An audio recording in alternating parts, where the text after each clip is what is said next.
Height and distance का हम लोग आखिरी क्लास देखेंगे। इसमें हम लोग कुछ मिसलेनियस क्वेश्चंस डिस्कस करेंगे।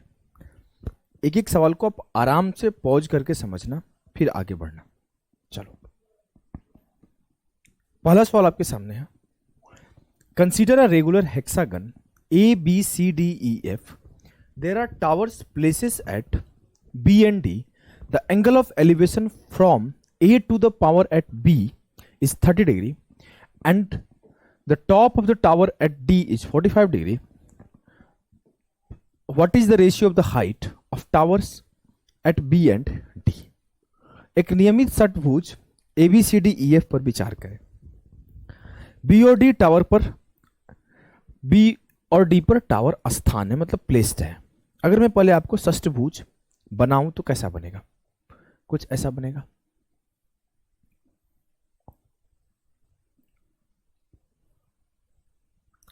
थोड़ा सा नियमित नहीं है, नियमित समझते हो मतलब रेगुलर नहीं है, मतलब ये अच्छा नहीं बना था, मैं अच्छा बना देता हूं। बन गया जी सर, बन गया। मैं बोलूँ अगर कि ये ए है, ये बी है, ये सी है, ये डी है, ये ई है और ये एफ है, क्या आपको कोई दिक्कत होगा? बोलोगे नहीं सर कोई दिक्कत नहीं होगा।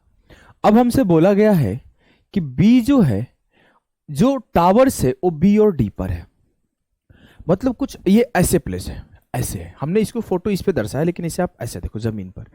तो एक टावर ऐसे बी पे खड़ा होगा, ऐसे ऐसे बी पे खड़ा होगा। कलर बदल के दिखाता हूं भाई। बी पे ऐसे खड़ा होगा और एक डी पे खड़ा होगा ऐसे। अब बोला है कि बी वाला जो खड़ा है वो एंगल ए पॉइंट पर 30 डिग्री का एंगल बना रहा है, मतलब वो ऐसे एंगल बनाएगा। समझ पा रहे हो? दिख रहा है? दिख रहा है? एक और पेन ले लो, मेरे पास एक और पेन है। देखो, जो बी वाला है इस पे ऐसे एंगल फॉर्म करेगा ऐसे, और जो डी वाला है इस पे ऐसे एंगल फॉर्म करेगा ऐसे। समझ गए? समझ गए। दिख तो रहा था ना ऐसे? हाँ, दिख नहीं रहा होगा तो ये ऐसे समझ लेना। इस तरीके से एंगल फॉर्म कर रहा है। तो हमसे पूछा है कि जो बी का और डी का लेंथ है, हाइट है, उसका रेशियो बताओ। आप अगर समझने का कोशिश करोगे मेरे लाल, मेरे गुड्डा, मेरे गुड़िया, तो क्या दिखेगा समझना। ये मेरा मान लेते हैं साइड एक यूनिट है, क्योंकि रेशियो बताना है तो आप x मान लो, y मान लो, z मान लो, a मान लो, b मान लो, c मान लो, किसी को भी आप मानोगे तो सॉल्व हो ही जाएगा।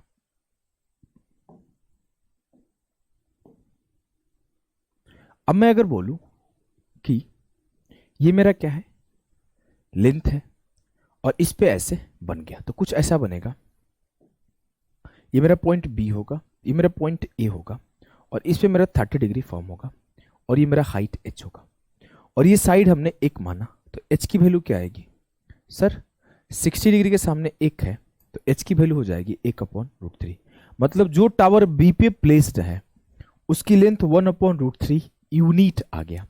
अब हम लोग डी के ऊपर बात करते हैं। एक छोटा सा कॉन्सेप्ट होता है, उस कॉन्सेप्ट को आप समझना कि जो इसका लेंथ होगा वो आपको पता है कितना होगा?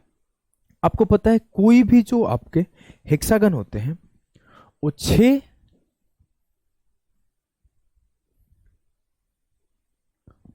इक्विलेटरल ट्रायंगल से मिलकर बना होता है।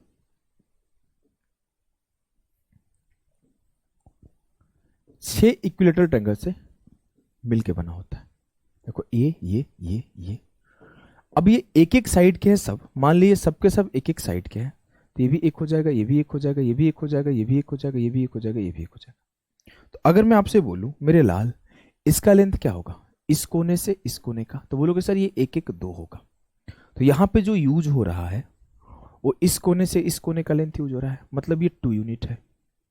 और जो मेरा हाइट है वो h है, और इससे ऐसे 45 डिग्री का बन रहा है एंगल। अगर हम बनाएं तो कुछ ऐसा बनेगा कि ये मेरा 2 यूनिट होगा, ये मेरा हाइट h होगा, और यहां पर एंगल 45 डिग्री बन रहा होगा।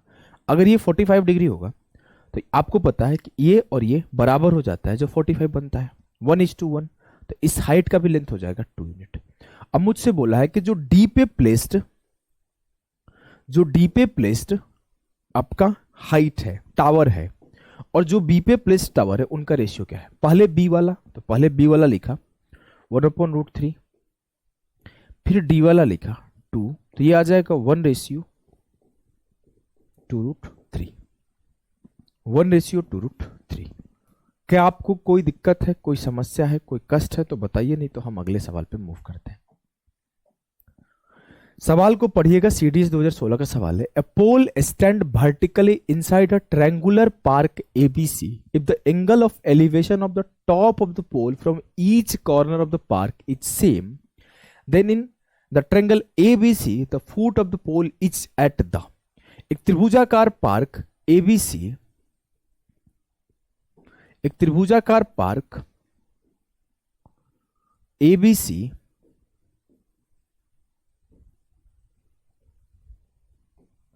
है, जिसमें बोला गया है कि इसमें vertically inside a triangular park एक पोल हम लोग इनसाइड में डाल दिए। मान लो ऐसे पोल हमने, ये इस तरीके से होगा तो इसके ऊपर ऐसे पोल रख दिया। इस एबीसी को ऐसे देखो, ये बोर्ड को ऐसे देखो, ऐसे रख दिया। ठीक है, ठीक है। अब मेरे से आगे बोला गया मेरे भाई कि the angle of elevation of the top of the pole from each corner of the park is same. हम लोग जब यहां से इसका एंगल ऑफ एलिवेशन ले, इसका एंगल ऑफ एलिवेशन ले और इसका एंगल ऑफ एलिवेशन ले, तो तीनों के तीनों एंगल ऑफ एलिवेशन सेम आ रहा है। तीनों के तीनों एंगल ऑफ एलिवेशन सेम आ रहा है।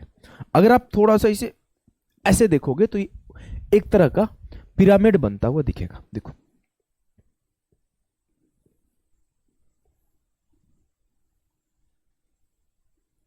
एज्यूम कर लो कि ये मेरा टावर है, एज्यूम कर लो कि ये मेरा टावर है, तो इससे ये एंगल,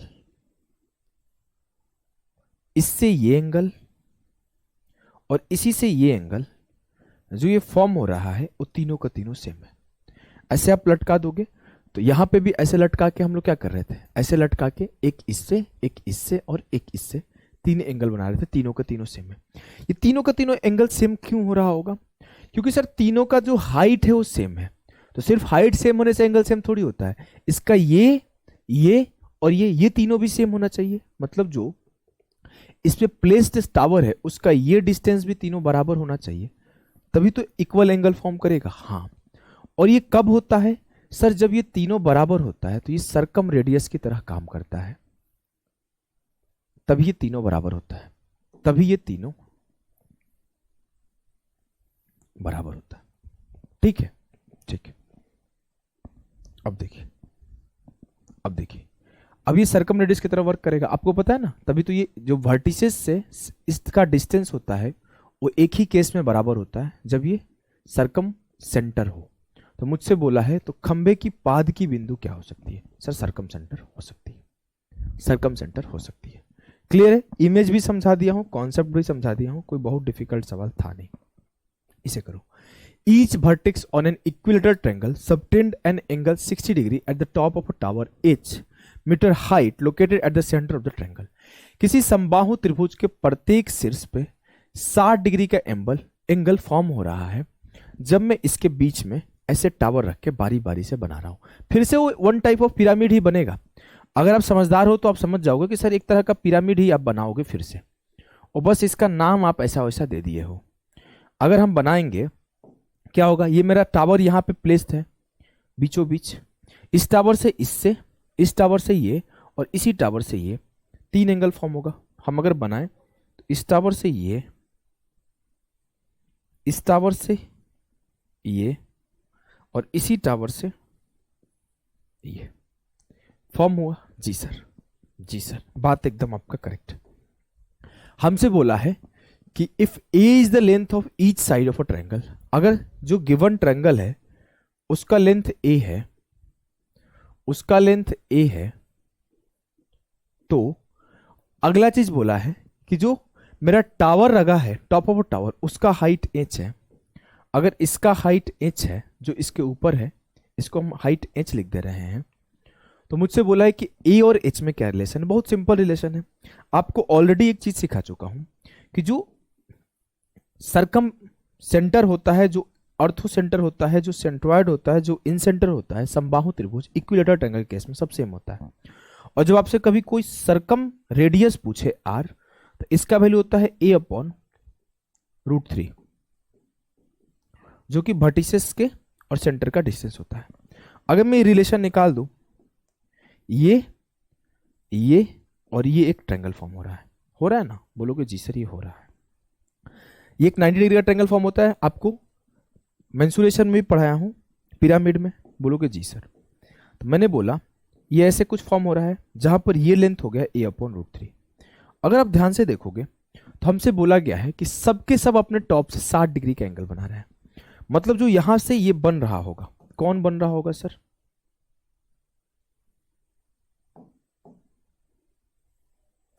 कौन बन रहा होगा सर? देखो, जो ये बन रहा होगा, लाल वाले पे देखना जिसपे ब्लैक चला रहा हूं, ये भी एक इक्विलेटरल ट्रायंगल बन रहा होगा। क्यों सर?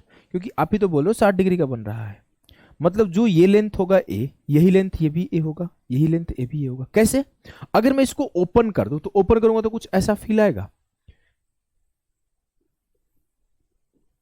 अब 60-60 का ये भी बन रहा है, 60-60 का ये भी बन रहा है, तो ये ए है तो ये भी 60 बनेगा, तो ये भी ए हो जाएगा।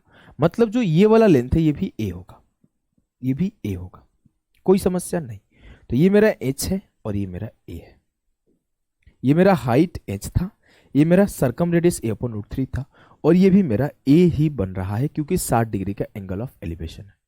अब इसमें हम लोग कुछ नहीं करेंगे, सिंपली अपना पाइथागोरस लगा देंगे कि एच का स्क्वायर बराबर होगा ए का स्क्वायर माइनस ए स्क्वायर अपॉन 3।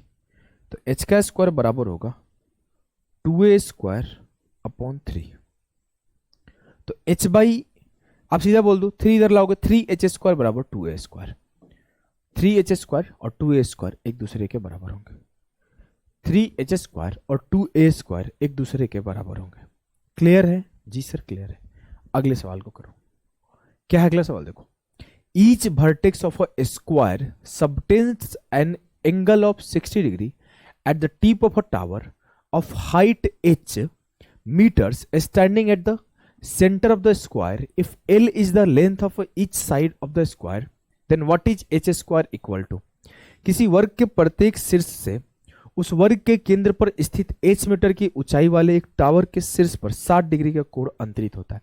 बात वही है, इसके पहले हमारा हेक्सागन था और ट्रायंगल था, अब मेरा ये स्क्वायर है।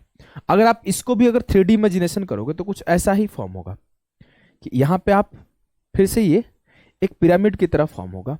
ये मेरा हाइट h हो जाएगा, ये मेरा हाइट h हो जाएगा, और इस h से कैसे फॉर्म हुआ है? Each vertex of a square subtends an angle of 60 degree. अब इससे बनाएंगे तो ये मेरा एक 60 डिग्री फॉर्म कर रहा होगा, इससे बनाएंगे तो ये भी मेरा एक 60 डिग्री फॉर्म कर रहा होगा इस h के साथ, इससे बनाएंगे तो ये भी मेरा 60 डिग्री फॉर्म करेगा, और इससे बनाएंगे तो ये भी मेरा 60 डिग्री फॉर्म करेगा। 4 तरीके से हो सकता है। ये एच बीचों बीच है, एक बार इस कोने से, एक बार इस कोने से, एक बार उस कोने से, एक बार इस कोने से। 4 तरीके से हो सकता है। बोलोगे जी सर। और चारों बार 60-60 हो रहा है, इसका मतलब क्या है? सर हर बार ये एंगल मेरा 60-60 ही बन रहा है, हर बार ये एंगल मेरा 60-60 ही बन रहा है। मतलब जो स्क्वायर का साइड है वही इसका साइड है। अगर ये ए है तो ये भी ए होगा, ये भी ए होगा, क्योंकि आप जब इसे ओपन करोगे तो कुछ ऐसे ओपन होगा। अभी जो बीच टावर है तो ये 60-60 बन गया तो ये भी 60 हो गया, ये 60-60 बन गया तो ये भी 60 हो गया, ये 60-60 बन गया तो ये भी 60 हो गया, ये 60-60 बन गया तो ये भी 60 हो गया। मतलब जो साइड ऑफ स्क्वायर है वही साइड ऑफ ट्रायंगल है। इट मींस जो मेरा इसका लेंथ है वो ए है, और अगर मैं इसका लेंथ निकालूं तो क्या होगा? आपको ऑलरेडी सिखा चुका हूं कि मेरा ये स्क्वायर है और इसका साइड अगर ए है तो इसका डायगोनल का लेंथ होता है √2 है। लेकिन यहां पे हम लोग कंप्लीट डायगोनल का बात नहीं कर रहे, कंप्लीट डायगोनल तो ये √2 होगा। हम लोग यहां बात कर रहे हैं हाफ ऑफ द डायगोनल का। तो √2a का आधा क्या होगा? a/√2। √2a का आधा होगा a/√2। अगर मुझे इस हाइट को निकालना है तो क्या होगा? a का स्क्वायर माइनस a/√2 का स्क्वायर। हाइट का स्क्वायर होगा a का स्क्वायर माइनस a/√2 का स्क्वायर, a²/2। तो हाइट आ जाएगा a/√2, हाइट आ जाएगा। अच्छा, हाइट का स्क्वायर ही पूछा है तो और आसान हो गया। हाइट का स्क्वायर हो जाएगा मेरे लाल a²/2। कोई दिक्कत? देखो भैया, आज है संडे, यहां पे ए आ नहीं रहा है, क्यों? प्रत्येक भुजा की लंबाई l है, हमने प्रत्येक भुजा की लंबाई a ले लिया था, इस वजह से यहाँ पर एल एल हो जाएगा, कोई बहुत बड़ी बात नहीं है। हमने ए ले लिया था तो ए में आंसर आ गया था, एल ले लोगे एल में आंसर आ जाएगा, एल स्क्वायर अपॉन 2 आंसर आ जाएगा। आज है संडे, रात हो गया है, हमारे यहाँ बन रहा है पनीर। मैं नहीं बना रहा हूँ आज, एक लोग बना रहा है, मैं क्लास ले रहा हूँ, उधर से सुगंध आ रहा है, तो इसलिए मैं बता दिया। चलो, a vertical tower standing at the corner of a rectangular field subtends angle of 60 degree and 45 degree at the two nearer corners. If theta is the angle that the tower subtends at the farthest corner, then what is the cot theta equal to? Simple सा सवाल है, एक आयताकार खेत है, लो भैया आयत बना लिया। अब बोला कि साफ साफ बोला है कि कोने पर एक ऊर्ध्वाधर टावर इसके निकटतम दो कोने पर 60 डिग्री और 45 डिग्री का कोण सबटेंड करता है। मान लो मैंने इस कोने पे मान लिया कि मेरा टावर है ऐसे, तो जो मेरा एक एंगल सबटेंड होगा इसके साथ ऐसे होगा और दूसरा एंगल सबटेंड होगा इसके साथ। बात समझ गए? जी सर। बात समझ गए? जी सर, हमने बात समझ गए। अब देखो, मान लेते हैं, मुझसे कुछ बोला तो नहीं है, एल बी बोला है कि rectangular field subtend angle of 60 degree and 45 degree to nearer corner. एक के साथ 60 डिग्री किया है, एक के साथ 45 किया है। मान लेते हैं इसका लेंथ एक मान ले, कोई दिक्कत होगा? एक ही मान लेते हैं, एक मान लिए, एक्स मान ले क्या? एक काम करते हैं ना, ऐसा एक्स एक्स मानने का टेंशन नहीं लेने का, अपने को ना इस टावर के लेंथ को 1 यूनिट मान ले रहा हूं।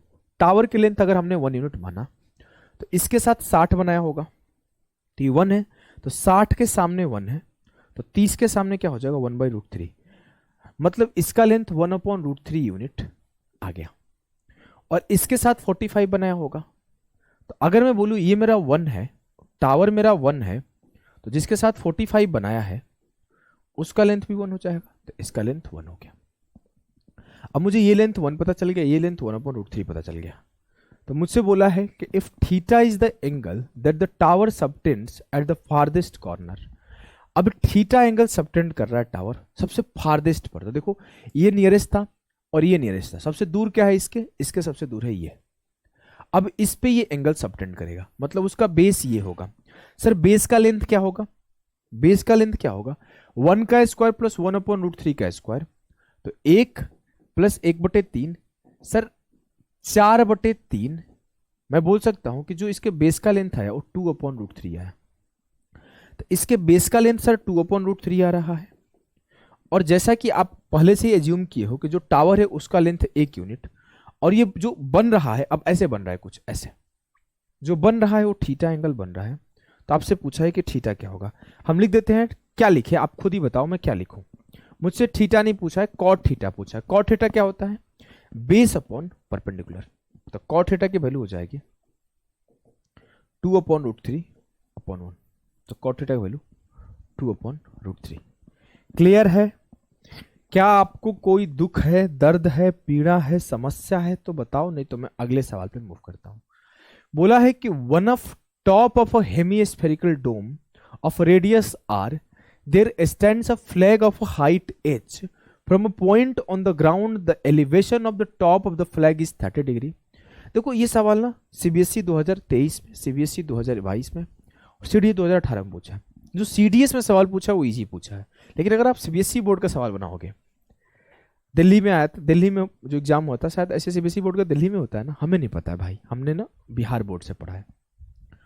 जब मैं रिसर्च कर रहा था, इस सवाल को खोज रहा था, जब सीडीएस का पेपर देख रहा था, और मैं आर.एस. अग्रवाल, आर.डी. शर्मा, ये सब 10th क्लास के भी क्वेश्चन बुक देखते रहता हूँ। 2 टाइप के टीचर हैं जो पढ़ा रहे हैं। एक जो 20,000 रुपये 15,000 का महीना देके 10,000 का महीना देके एक लड़का बैठा दिए हैं, बोल देते हैं सवाल छाट के दे दो, और सॉल्यूशन भी उनको लड़का वो दे देता है, वही पढ़ा देते हैं। और एक बहुत सारे टीचर हैं, मैं अकेला नहीं हूँ, ये बात मैं फेंकूँ कि मैं ही सिर्फ करता हूँ, नहीं, कुछ टीचर और हैं जो जेन्युइन है, जो खुद से क्वेश्चंस को खोजते हैं, रिसर्च करते हैं, छांटते हैं टाइम देके। भले उन्हें टाइम लग जाता है पढ़ाने में, भले वो कम से कम क्लासेस लेते हैं, दिन भर में 2 घंटा 3 घंटा ही पढ़ाते हैं, वो यूट्यूब पे फर्जी नहीं पढ़ाते, इधर उधर हर जगह नहीं पढ़ाते, वो कम ही पढ़ाते हैं, लेकिन बहुत बेहतरीन तरीके से खोजबीन करके पढ़ाते हैं। तो खोजबीन करने वाले में ना बहुत मेहनत लगता है, तो उसी में मैं हूँ। जैसे मैं सवाल बताता हूँ ना, मैंने यहाँ पे देखा तो ऐसे हुआ वैसे हुआ, तो ऐसे रैंडम थोड़ी मैं कहानी बता दूंगा, कहानी तो सुनाता नहीं हूँ। मैं पढ़ा हूँ, मैं खोजा हूँ, मैं रिसर्च किया हूँ, मैं 4-5 किताबें खोला हूँगा, मैं बैठ के पढ़ा हूँगा, फिर सवाल छाटा हूँगा, फिर वो सवाल टाइप हुआ होगा, फिर मैं लेकर पढ़ा रहा हूँ। तो इससे इतना मेहनत लगता है। तो मैं बता रहा हूँ इसको, जो सीबीएसई बोर्ड का सवाल था वो बहुत डिफिकल्ट था, उसमें ना सॉल्व करने में टाइम टेकिंग लगता। लेकिन जो ये सवाल पूछा है सीडीएस, भाई आसान है, तो मैंने क्या किया, सीबीएसई बोर्ड का सवाल छोड़ दिया। वो लेंदी जा रहा था, क्योंकि वैसा ही पेपर में आएगा नहीं। अपने पेपर में ना सवाल जो आता है रेलिवेंट, और ऐसा सवाल आता है कि 1 मिनट में आप कर ले जाओ, ज़्यादा से ज़्यादा 1.5 मिनट में आप कर ले जाओ। कभी ऐसे सवाल नहीं आते कि आप 5 मिनट तक 6 मिनट तक करो। और जो सवाल था वो थोड़ा लेंदी था, सीबीएसई बोर्ड वाला। लेकिन इसमें जो सवाल है, सवाल को एज इट इज कॉपी कर दिया है, एज इट इज कॉपी कर दिया। अगर आप सर्च करोगे तो सीबीएसई बोर्ड का सवाल को एज इट इज कॉपी कर दिया है, बट इजी बना दिया है ये पूछ के। उसने ना ये पूछा है, तो सवाल को एक बार पढ़ोगे तो मैं बताऊंगा कि इसका यूज ही नहीं किया है किसी चीज का। On of top of a hemispherical dome of a radius r there stands a flag of a height h। मैं बोला कि मान लो ये मेरा हेमिस्फेयर है और इसके ऊपर एक फ्लैग हमने बना दिया, ठीक है। अब बोला from a point on the ground the elevation of the top of the flag is 30 degree. अब किसी पॉइंट पर इसका एंगल 30 डिग्री है, ठीक है, ठीक है। अब देखो मैं बताऊं, जब मैं इस सवाल को देखा तो इसकी यूज ही नहीं है, ये एक्स्ट्रा इंफॉर्मेशन बिना मतलब का दिया हुआ है। अब क्या बोला है, after moving a distance D, इसका भी यूज नहीं है, फिर भी हमने मान लिया कि डी डिस्टेंस हमने मूव कर गए टुवार्ड्स द डोम, इसके तरफ हमने मूव किया, गुंबद की तरफ। हुआ कि when the flag is just visible, एक ऐसा पॉइंट है जहां से फ्लैग जस्ट विजिबल था, वहां से 45 डिग्री का एंगल बन रहा है। जब ये जस्ट विजिबल होगा वो यहां से होगा, उस टाइम पे इसको जो लाइन होगा वो कट करेगा, एक पॉइंट पर वो कट करेगा यहां पर। मान लेते हैं डी डिस्टेंस यहां तक हुआ है, ठीक है, और ये 45 डिग्री का एंगल यहां फॉर्म कर रहा है, ठीक है। हमने इसको भी मिला दिया, हमने इसको भी मिला दिया, तो ये मेरा लेंथ क्या होगा, यहां से यहां तक का लेंथ आर होगा। हमसे बोला गया था कि जो हाइट है फ्लैग का वो एच है, बोलोगे जी सर।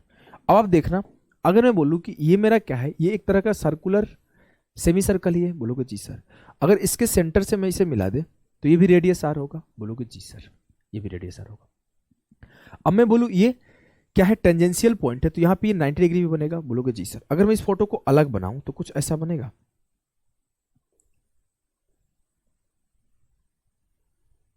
थोड़ा सा ना छोटा बन गया, कुछ ऐसा बनेगा।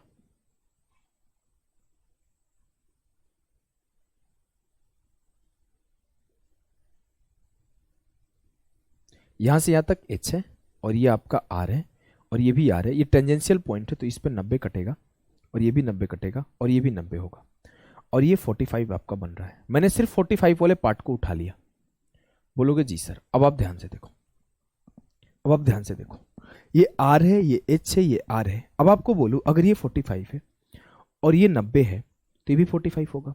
अगर ये 45 हो गया और ये भी 45 हो गया तो ये लेंथ भी मेरा आर हो गया।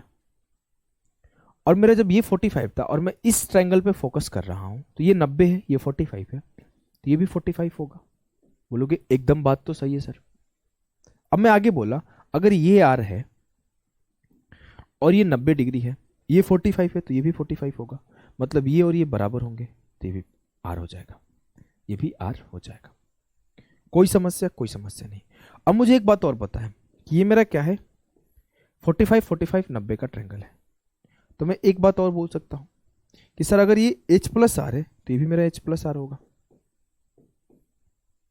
अगर ये H प्लस आर है तो ये भी H प्लस आर होगा। अब मैं सिंपल सा H प्लस आर का whole square plus H plus R का स्क्वायर बराबर 2r का स्क्वायर कर दूं, कर देता हूं। H प्लस आर का whole square plus H plus R का होल स्क्वायर बराबर 2r का स्क्वायर। क्या आएगा, 2 इंटू H प्लस आर का होल स्क्वायर बराबर 4r स्क्वायर। 2 से काटा 2 दूना 4, तो H plus R upon R आ जाएगा। अपॉन आर क्यों ही करें, H प्लस आर अगर स्क्वायर रूट उधर ले जाऊंगा तो ये क्या आ जाएगा, √2r। अगर r उधर ले गया तो r कॉमन, √2 - 1 इंटू आर। मुझसे H और r का रेशियो पूछा है तो √2 - 1 आ गया। मतलब जो ये 30 डिग्री डी डिस्टेंस दिया था वो एक्स्ट्रा इन्फॉर्मेशन था, उसकी नीड नहीं थी इस सवाल के लिए। हाँ, लेकिन अगर आपसे हाइट का वैल्यू डी के फॉर्म में पूछे, आर का वैल्यू डी के फॉर्म में पूछे, तो जाके इसका डी का और 30 डिग्री का यूज होगा, जो कि पूछा नहीं है तो हम लोग एक्स्ट्रा सॉल्व क्यों ही करें। ठीक है, ठीक है, आगे बढ़ो।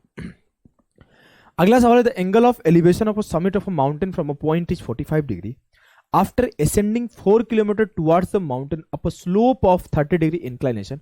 बहुत पॉपुलर सवाल है, बहुत बार पूछा है, कैट में पूछा है, सीडीएस में पूछा है बहुत बार।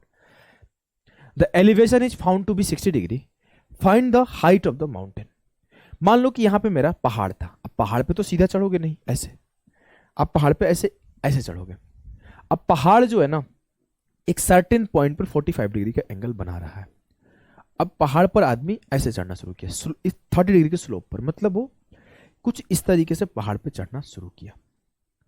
जब वो पहाड़ पे इस तरीके से कितना चढ़ा, after ascending 4 kilometre towards the mountain 30 degree के स्लोप पर 4 किलोमीटर वो 30 डिग्री के स्लोप पे चढ़ा।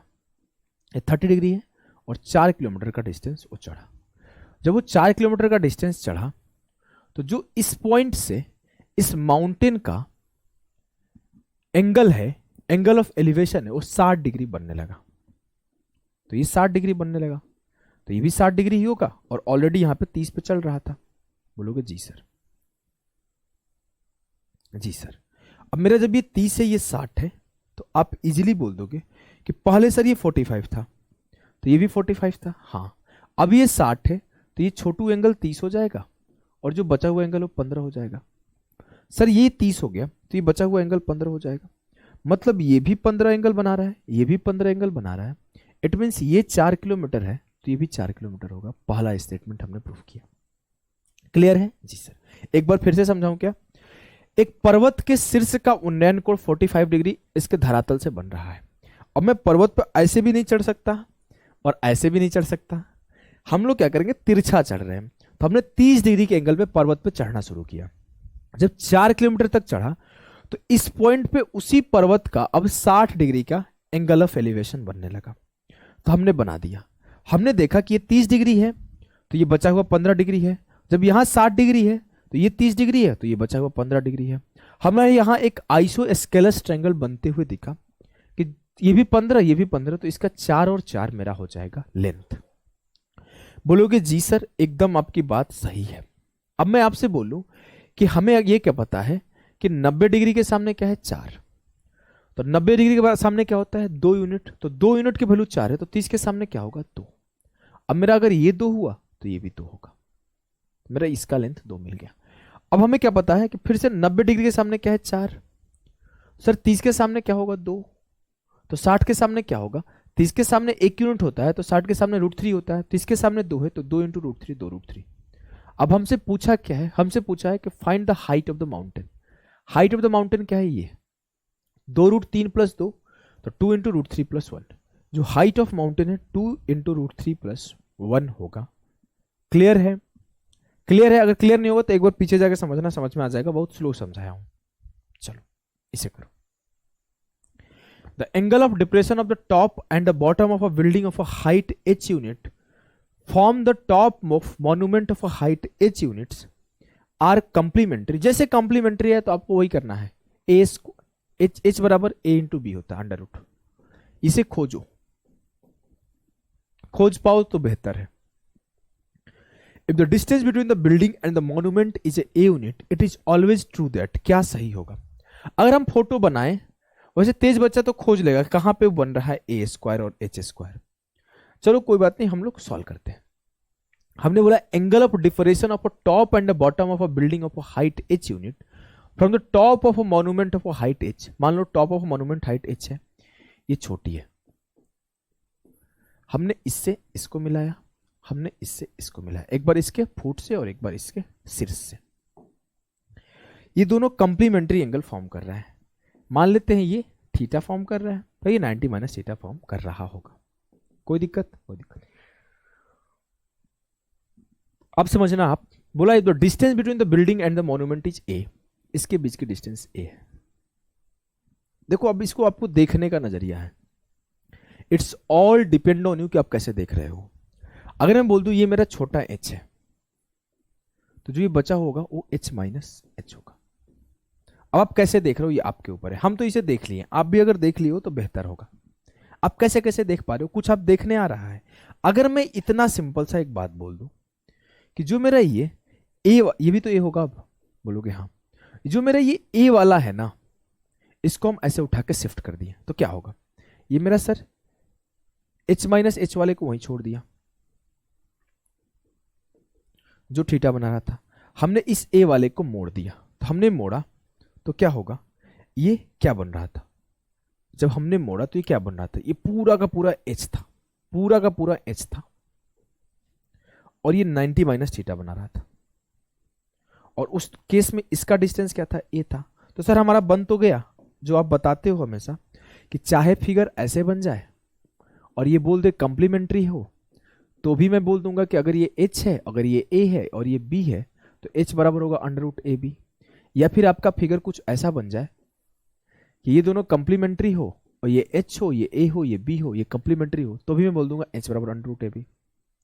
तो यहां क्या बोल दूंगा कि a बराबर h into H minus H. देख लो कहां बन रहा है, a into H minus H होना चाहिए, a स्क्वायर बराबर h into H minus H, a square बराबर h into H minus H यहां बन रहा है। जरूरी नहीं ऐसे देखो, आप अलग अलग तरीके से फिगर देख सकते हो, it's all depend on you कि आप फिगर को कैसे देखते हो। मैं ऐसे दिखा दिया, आपको ऐसे देखने का मन नहीं है, मान लो मेरे को तो ऐसे नहीं देखना मास्टर, किसी ने हमसे बोल दिया, तो आप दूसरे तरीके से देख लो भाई, जबरदस्ती थोड़ी है, जबरदस्ती थोड़ी है। आप इसे जैसे मन तैसे उलट पलट के देखो, अगर आपको और कोई तरीका दिख रहा है, हम वही देख रहे हैं, कोई तरीका दिख जाए, दिख तो जाएगा ही कोई ना कोई तरीका। ये थीटा बन रहा है, ये 90 माइनस थीटा बन रहा है, हमें मान लो ऐसे देखना है, हमें मान लो ऐसे देखना है, तो कैसे देखूंगा, कैसे देखूंगा, हमें इस बेस को पकड़ के घुमा दिया, एक बार ऐसे बेस को पकड़ के घुमाया तो एक बार ये एंगल, फिर इसी बेस को, ये तो बराबर है ना दोनों, तो इस तरीके का बेस पे घुमा दो, एक बार ऐसे लेके पूरे फिगर को घुमा दो टक, तो भी आपको ऐसा फिगर बन जाएगा। चाहे मान लो हमने ऐसे फिगर को घुमा दिया तो भी ऐसा फिगर बन जाएगा, अल्टीमेटली ये बन जाएगा। फिर भी कोई बोला नहीं सर अगर हमसे ये नहीं दिखा तो क्या करूंगा, अरे बिल्कुल परेशान नहीं हो मेरे लाल, आपको नहीं दिखेगा तो बेसिक से कर लेना, बेसिक जिंदाबाद है, जिंदाबाद था, जिंदाबाद रहेगा। कैसे करोगे देखो, समझना आप, मैं बोल दूंगा कि tan थीटा का वैल्यू क्या होगा, tan थीटा का वैल्यू होगा h माइनस एच अपॉन ए। मैं बोल दूं कि tan 90 माइनस थीटा का वैल्यू क्या होगा, तो आप बोलोगे h अपॉन ए, मल्टीप्लाई कर दो दोनों को, मल्टीप्लाई कर दो दोनों को, tan theta into cot theta एक बना लेगा, तो h minus H upon A into H upon A बराबर एक, उधर ले जाओगे तो a अपॉन एच या फिर a upon H minus H बराबर हो जाएगा h अपॉन एक। आंसर यही आएगा, तरीके बदलने से उत्तर नहीं बदलते। क्लियर है जी सर, क्लियर है। चलो ये मोस्ट पॉपुलर बैलून वाला सवाल कैट में भी आया है और सीबीएसई बोर्ड में भी आया है, 3 सवाल मैंने इस पे रखा है, आराम से कर लेंगे। एक छोटा सा कॉन्सेप्ट आपको सिखाया था, याद है क्या, क्या सिखाया था कि अगर मैं बोल दूं कि ये मेरा एंगल थीटा है और ये मेरा h है, तो ये मेरा h कॉट थीटा होता है, h कॉट थीटा होता है, याद है। साथ साथ आप ये भी याद रख लो कि ये मेरा h कॉसेक थीटा होता है, चीजें थोड़ी आसान हो जाएगी अगर आप याद रखोगे तो। ये मेरा h कॉट थीटा होता है, वैसे आप याद रख लो, सेम करोगे।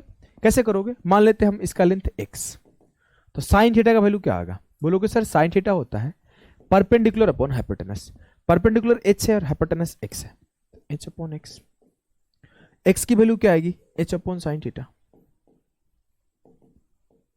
तो x की वैल्यू अगर साइन के ऊपर ले जाऊंगा तो h कॉसेक थीटा आएगा। क्लियर है जी सर, एकदम क्लियर है।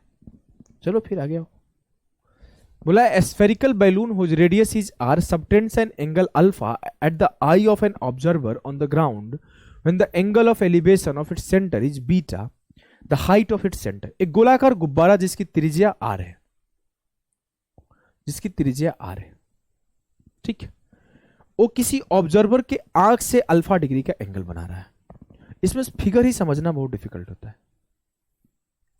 ये अल्फा का एंगल बना रहा है, यहां पे ऑब्जर्वर है, यहां पे मान लो थोड़ा टेढ़ा बना दो क्या, एक काम करते हैं, टेढ़ा तो अब बना नहीं पाऊंगा मैं क्योंकि इसको ऐसे करूंगा तो ये हिला देगा, नहीं हिला, चलो भैया नहीं हुआ ना, हमें पता था नहीं होगा। फिर से फोटो बना देता हूं।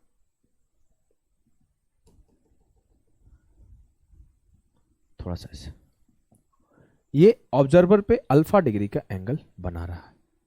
ठीक है, ठीक है, कोई दिक्कत, कोई दिक्कत नहीं। अब मैं आपको छोटी मोटी थोड़ा सा सर्कल का कॉन्सेप्ट डिस्कस कर दूं, तो ध्यान रखना। सर्कल में ये दोनों टेंजेंट होते हैं, इसको हम लोग टेंजेंट बोलते हैं।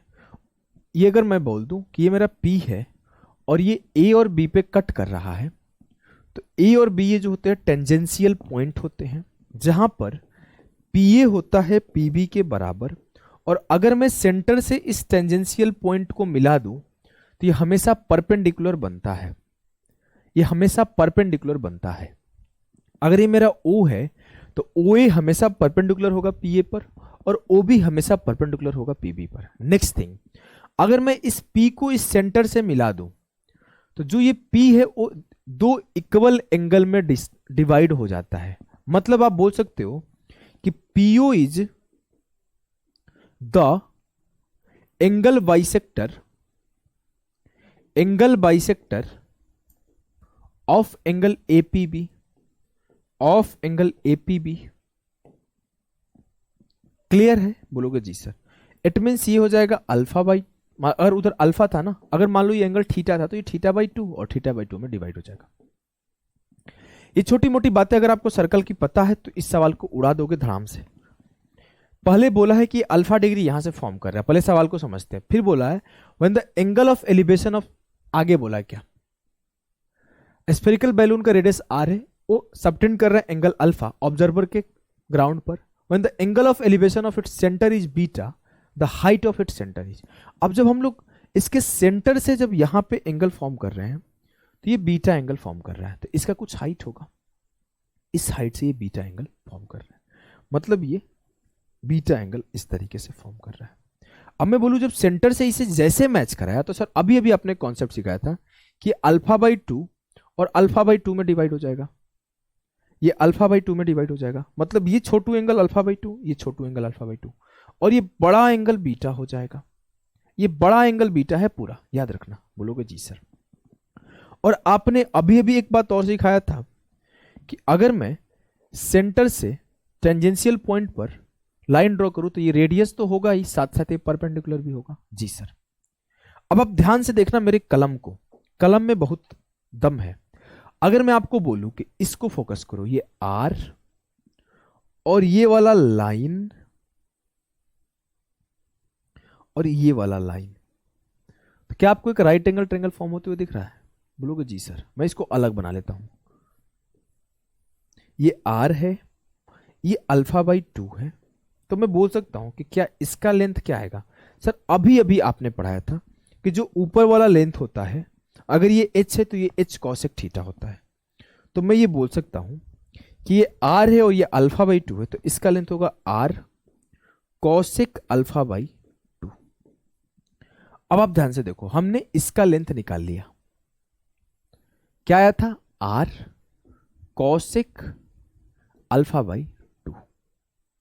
अब मैं क्या फोकस कर रहा हूं इससे, ये जो था ये हाइट ऑफ इट सेंटर है, सेंटर से इसका हाइट है h। अगर मैं इस ट्रायंगल में फोकस किया तो इस पे देखो, इस पेन को ध्यान देना, पीला पेन को देखो, पीला दिखेगा नहीं फिर भी पीला दिखा रहा हूं, इस कलर को देखो, इसको दिखेगा। हमने यहां से देखा थोड़ा सा ना टेढ़ा हो रहा है, तो हम टेढ़ा टेढ़ा ही लेके चल रहे हैं, इसको आप फोकस करो।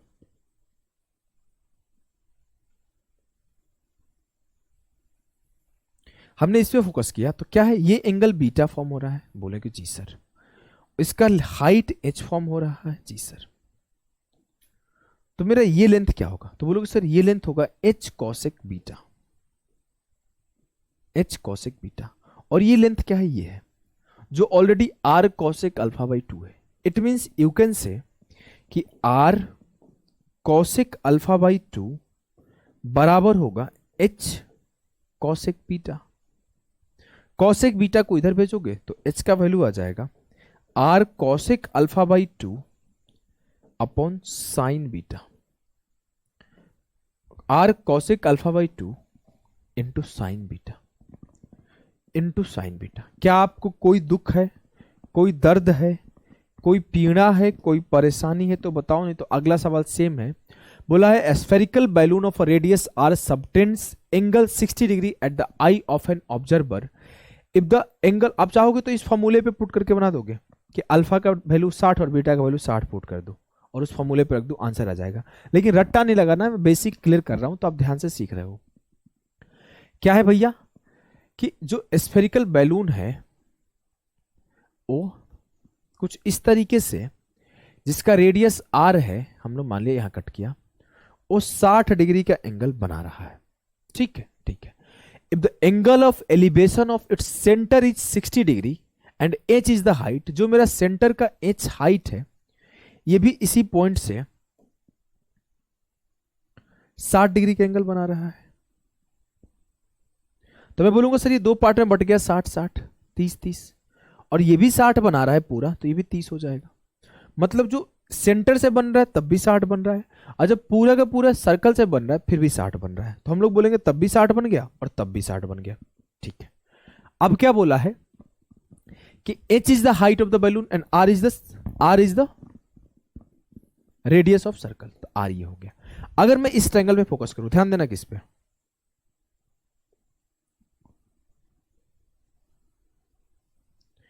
सर एंगल कितना है 30 डिग्री, 30 के सामने क्या है r, तो 90 के सामने क्या होगा 2r। अब मैं किस पे फोकस करूंगा, ध्यान देना, अब मैं सर इस पे फोकस कर रहा हूं।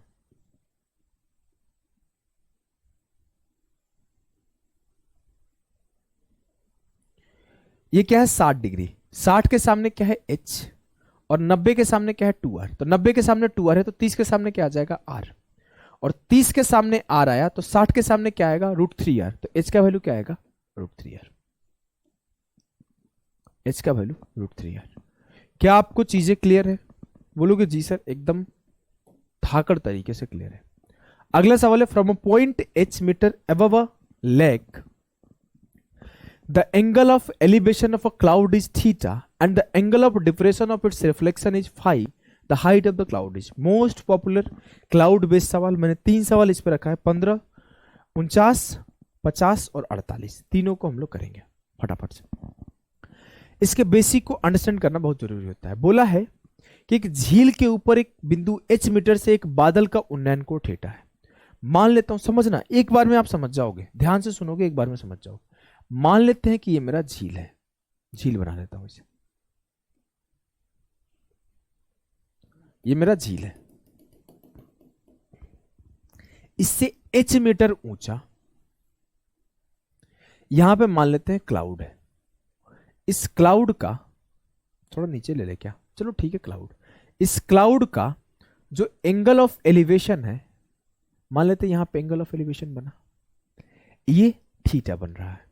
अब मान लेते हैं जो यहां से ये हाइट है, ये झील से h ऊंचा है, और ये क्लाउड यहां से इस h की ऊंचाई पर एंगल ऑफ एलिवेशन थीटा बना रहा है, तो यहां से क्लाउड मान लेते हैं कि x ऊंचा है। अब मैं यहां थोड़ा अगर नीचे मिलाऊंगा तो ये झील का लेंथ हो जाएगा h, झील का लेंथ h हो जाएगा। अब ध्यान देना, ये बात आपको समझ में आ गया होगा कि झील से h मीटर ऊंचा एक बादल थीटा का एंगल ऑफ रिफ्लेक्शन, एंगल बना रहा है, एंगल बना रहा है, एंगल ऑफ एलिवेशन बना रहा है। अब जो कहानी हो रहा है उसको समझना है। बोला है कि the angle of depression of its reflection is phi. Reflection समझते हो? मैं अगर अपना सामने मिरर रखता हूं, मिरर के सामने से हाथ ओपन कर दिया तो मेरे उस तरफ भी उतना ही डिस्टेंस आएगा, मेरा जो हाइट है वो हाइट उतना ही उस तरफ आएगा। मतलब जो इसका एंगल ऑफ रिफ्लेक्शन बनेगा वो सेम हाइट नीचे बन जाएगा जो ऊपर है। ऊपर कितना हाइट है x प्लस एच, तो नीचे भी x प्लस एच हाइट बनेगा। और इसका जो एंगल ऑफ डिप्रेशन है इस पॉइंट से, इस पॉइंट से एंगल ऑफ डिप्रेशन है वो आपका बोल रहा है कि फाई है, वो आपको बोल रहा है कि फाई है। क्लियर है?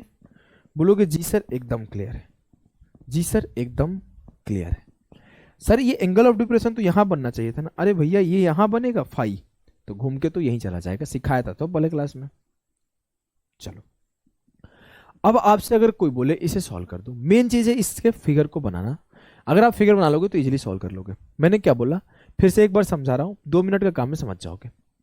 ये मैं बोला मेरा क्या है, तालाब, तालाब है, झील है, जो भी बोलो, लेक बोला है तो लेक। लेक से h मीटर ऊंचा किसी बादल का एंगल ऑफ एलिवेशन थीटा है। मान लिया कि ये x था तो इसका एंगल ऑफ एलिवेशन थीटा बना। फिर जो इसका रिफ्लेक्शन हुआ, तो रिफ्लेक्शन क्या होता है, जितना ऊपर लेंथ रहेगा उतना ही नीचे रहेगा, तो x प्लस एच, उसका जो रिफ्लेक्शन है वो फाई बना। हमने फिगर बना दिया। अब मैं सीधा सीधा बोलूंगा कि अगर ये x है और ये थीटा है तो इसका लेंथ क्या होगा, बोलोगे सर x कॉट थीटा।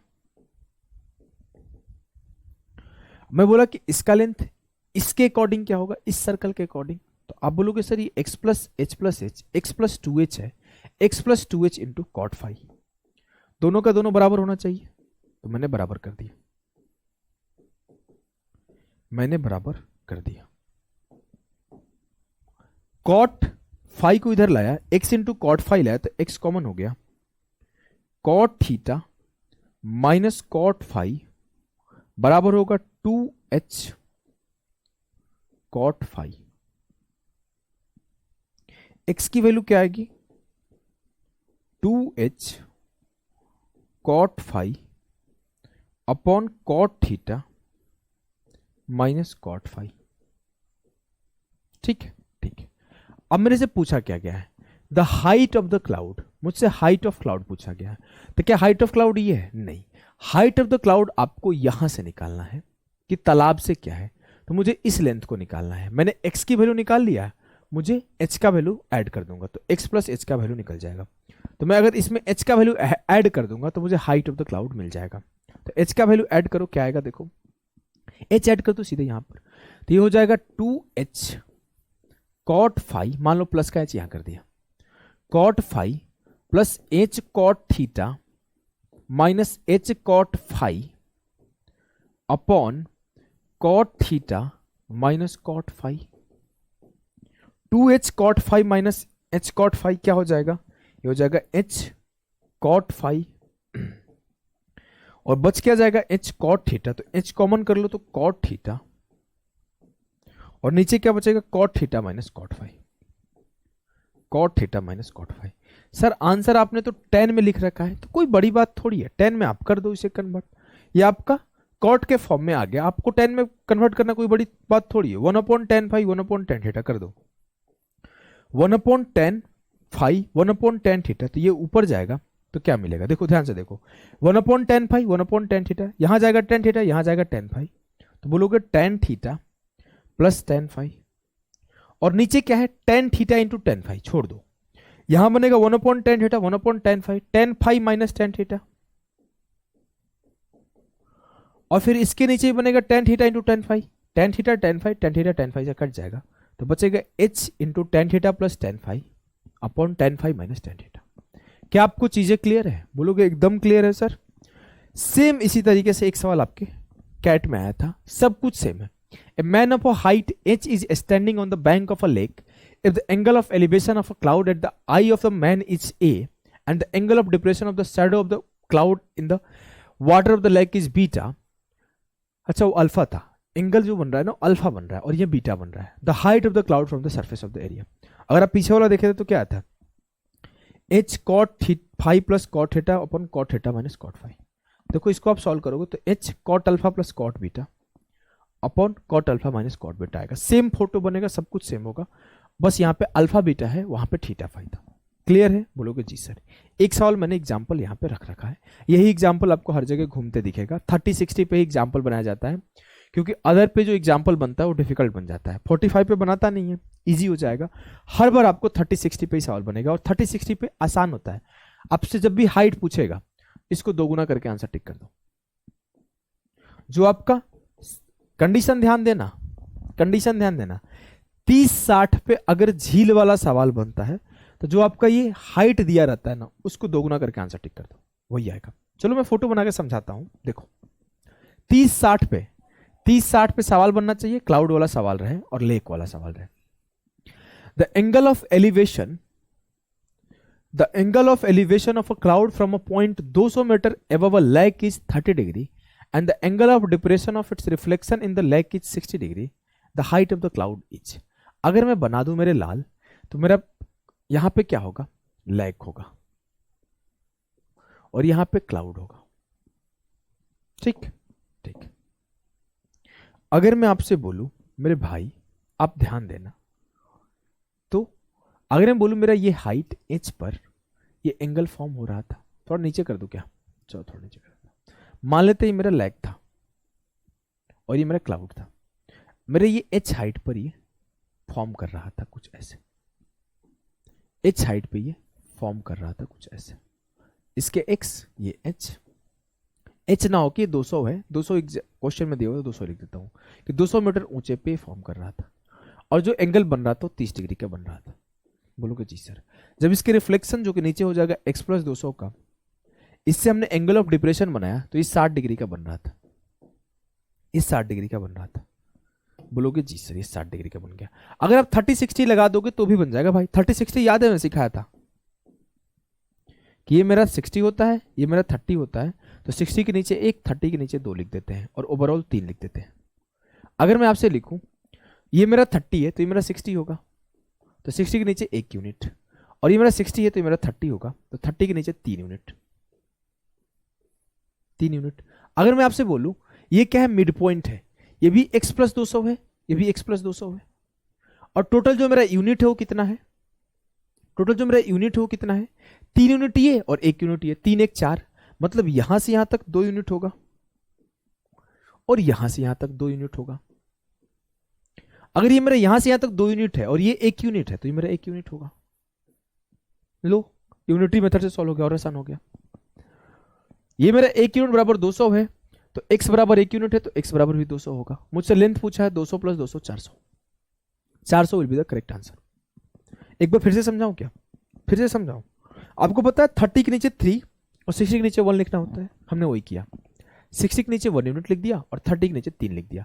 यहां से यहां तक का लेंथ 3 था और यहां से यहां तक का लेंथ 1 था, तो मतलब यहां से यहां तक का लेंथ 4 हो गया। ठीक है, अब मुझे पता है ये मिड पॉइंट है, तो ये भी 2 यूनिट हो जाएगा, ये भी 2 यूनिट हो जाएगा। अब मेरा ये 2 यूनिट हो गया और ये 1 यूनिट हो गया, तो जो बचा हुआ ये था ये 1 यूनिट हो गया, और 1 यूनिट बराबर 200 हो गया, तो x यूनिट बराबर 1 यूनिट, मतलब x बराबर भी 200 हो गया। तो 200 प्लस 200 पूरा का पूरा लेंथ 400 हो गया। क्लियर है जी सर, क्लियर है। आखिरी सवाल आज के सेशन का, एसएससी सीपीओ का 2019 सीपीओ 9 दिसंबर 2019 मॉर्निंग शिफ्ट का सवाल है। इस सेशन में मेरा ही पढ़ा था, बहुत बेहतरीन सवाल था और बहुत टाइम लगा था मुझे। 2 सवाल दोनों के दोनों बेहतरीन आए थे हाइट एंड डिस्टेंस के, और मुझे टाइम लगा था इसको सॉल्व करने में, सोचना पड़ा था। आप एक बार पढ़िए और सोचिए, पहले सवाल को समझने की कोशिश करिए, फिर मैं करा दूंगा। एक 5 बजे उठ के गया था ठंडी में, हालत खराब हो गई थी। बहुत अच्छा पेपर है, आप जाके एक बार खुद से देखना, तब आपको पता चलेगा किस लेवल का पेपर लिया था एसएससी ने। 9 दिसंबर 2019 pre CPU, SSC CPU first shift, morning shift बोल सकते हो। देखो, a clock tower stand on the at the crossing towards which point in the north south and the east west direction PQRS point on the road due north east south and west respectively. ज्यादा सोचो मत, सवाल को पढ़ लिए। उत्तर दक्षिण पूर्व पश्चिम दिशाओं में किसी बिंदु के चौराहे पर एक घंटाघर खड़ा है जो PQRS क्रमशः पर उत्तर पूर्व दक्षिण पश्चिम की सड़क पर बिंदु है। आप अगर चौराहे पर देखो तो लंबे लंबे खंभे लगे होते हैं बीच चौराहे पर, जिसको गोलंबर बोलते हैं, गोल चौराहा बोलते हैं, कहीं कहीं पे गोलंबर बोलते हैं, अलग अलग जगह अलग अलग बातें बोलते हैं। मैं अलग अलग शहरों में रहा हूं तो मुझे पता है। अब वहां पे क्या होगा, ऐसे होगा, एक उस डायरेक्शन में एंगल बनेगा, एक इस डायरेक्शन में एंगल बनेगा, एक इस डायरेक्शन में एंगल बनेगा, एक इस डायरेक्शन में एंगल बनेगा। यही बात यहां पे हो रहा है कि वो बीचों बीच चौराहा है, नॉर्थ साउथ ईस्ट वेस्ट हर तरफ बनता है। इतना तो आपको पता है ना कि ये मेरा नॉर्थ कंसीडर किया जाता है, ये मेरा साउथ कंसीडर किया जाता है, और ये मेरा ईस्ट कंसीडर किया जाता है, और ये मेरा वेस्ट कंसीडर किया जाता है। बोलो कि जी सर, हमसे बोला है कि इस पे जो खंभा है, इस पे जो खंभा, ऐसे ही खंभा खड़ा है, ऐसे ही खंभा है, north south east west direction में है, PQRS पॉइंट है, और जो P है वो नॉर्थ में है, तो यहां पे मान लेते हैं P है। जो साउथ में है, नहीं, जो ईस्ट में है, नॉर्थ के बाद ईस्ट, वो Q है। जो R है वो साउथ में है, और जो S है वो वेस्ट में है। हमने ऐसे बना दिया। एक ऐसे बन जाएगा, एक ऐसे बन जाएगा, एक ऐसे बन जाएगा और एक ऐसे बन जाएगा। समझ गए? बोलोगे जी सर समझ गए। अब हमसे बोला है कि पी क्यू का स्क्वायर अपॉन आर एस का स्क्वायर का वैल्यू बताओ।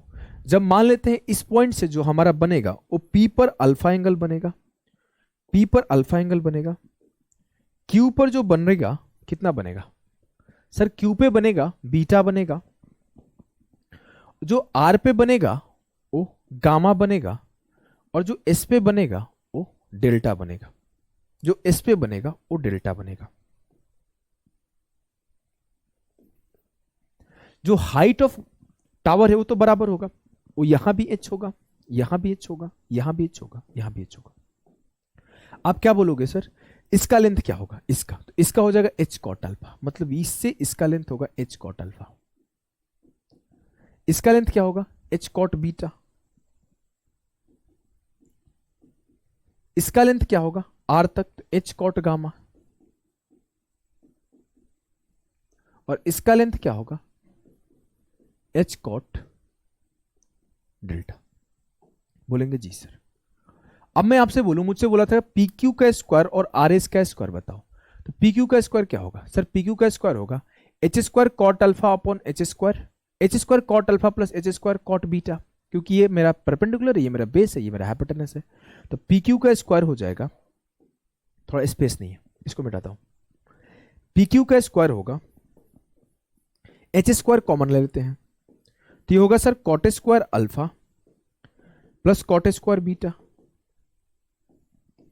और अगर मैं आर एस का स्क्वायर ले लूं तो ये होगा sir H square cot gamma plus cot delta. H square common ले लूं तो ये हो जाएगा cot square gamma plus cot square delta. H square से एच स्क्वायर खत्म, तो cot square alpha plus cot square beta upon cot square gamma plus cot square delta. Answer option C will be the correct answer. आशा करता हूं आपको सब कुछ समझ में आया होगा। 2 से 3 बार इस सेशन को रिवाइज करना, बहुत इंपॉर्टेंट सेशन है और बहुत डिफिकल्ट और अच्छे लेवल के सवाल हमने डिस्कस किए हैं। और आपका हाइट एंड डिस्टेंस यहीं पे फिनिश होता है। अभी के लिए इतना ही, टाटा बाय बाय सभी को।